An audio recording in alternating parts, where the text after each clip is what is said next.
सिंध के chief minister Murad Ali Shah भरा नाम है। मुराद अली शाह के ऊपर भी काफी ऐसे शख्स बैठे हुए हैं जो मुराद अली शाह के सिस्टम को भी हाईजैक किया हुआ है। मुराद अली शाह सिंध के कप्तान जरूर हैं, लेकिन उनकी चलती सिफर है। एक तरफ अदी है तो दूसरी जानिब अदे के भाई है।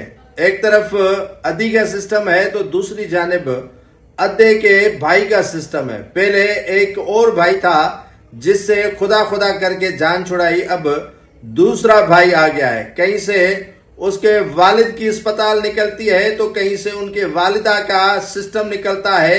कहीं पे एजुकेशन सिटी बनती है तो कहीं पर जो है वो कब्जे किए जाते हैं। कई रोज से जो दरसानो छन्नू है और उससे मुले का जो गांव है वो मैसूर है, और ये शख्स इतना ताकतवर है कि सारे कराची की पुलिस उन मकीनों के पीछे लगाई गई है। और ये मकीन है कहीं बाहर से नहीं आए, कोई माइग्रेट करके नहीं आए। इसी तरह जिस तरह फलस्तीन के वासियों के साथ सेऊनी हुकूमत करती आ रही है, उसी तरह मलीर के वासियों के साथ ये सब कुछ हो रहा है। वजीर आला सिंध के नाक के नीचे।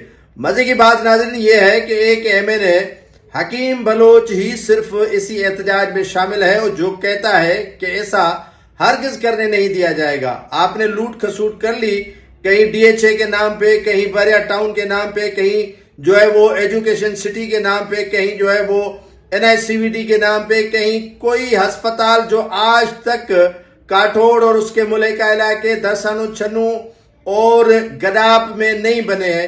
मलीर से लेकर सारे इलाके जो है वो कब्जे के नीचे आ चुके हैं। लेकिन यहाँ के MPAs MNAs किस किस का नाम मैं लूं, वो सारे खामोश और सरनगू हैं एक ही शख्स के आगे, जिसका नाम डॉक्टर आसिम हुसैन है।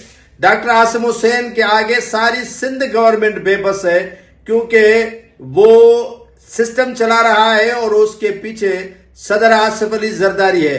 अल्लाह ही जानता है कि इसमें सदर आसिफ अली जरदारी का कितना इनके साथ शेयर है, लेकिन हालात और मामलात बता रहे हैं कि यहाँ पर न MPA की कुछ बात चलती है, न वजीर आला सिंध की कुछ चलने दी जा रही है, और नई वजीर दाखिला यहाँ पर कुछ हाथ पांव मार सकते हैं। मकीन एहतजाज कर रहे हैं और उसके साथ सिंध की कॉन्फ्रेंस जमातें एहतजाज कर रही हैं। लेकिन पता नहीं पीपुल्स पार्टी के MPA साजिद जोखियो, अब्दुल रज़ाक बलोच, उसके साथ साथ मुर्तजा बलोच के बेटे सलीम बलोच समेत कई MPAs यहाँ से गायब हैं, और इस मामले पर एक भी अल्फाज जबान से निकालने के लिए तैयार नहीं है। यूसुफ बलोच हो या जो यहाँ पर गदाब टाउन हो गया, दरसाना छन्नू के पीपुल्स पार्टी के रहनुमा हो गए, या इब्राहिम हैदरी हो गई, मलीर हो गई, सारों को सांप सूंघ गया है जो इस मामले पर कोई एहतजाज करें, अवाम को बाहर निकालें या इस पर धरने लगाएं, कोई शहरें बंद करें। लेकिन आगे डॉक्टर आसिम है और पीपुल्स पार्टी की सारी क्यादत सवाए हकीम बलोच के सरनगू है। एक तो MNA रफीउल्लाह बलोच रफीउल्लाह पठान बड़ी बड़ी दावे करता है, लेकिन इस मामले पर खामोश है। अब्दुल करीम जोखियो जो सरदार है जोखिया कम्युनिटी के, वो तो मुल्क से बाहर है, लेकिन साजिद जोखियो भी जान छुड़ाने पर मजबूर है।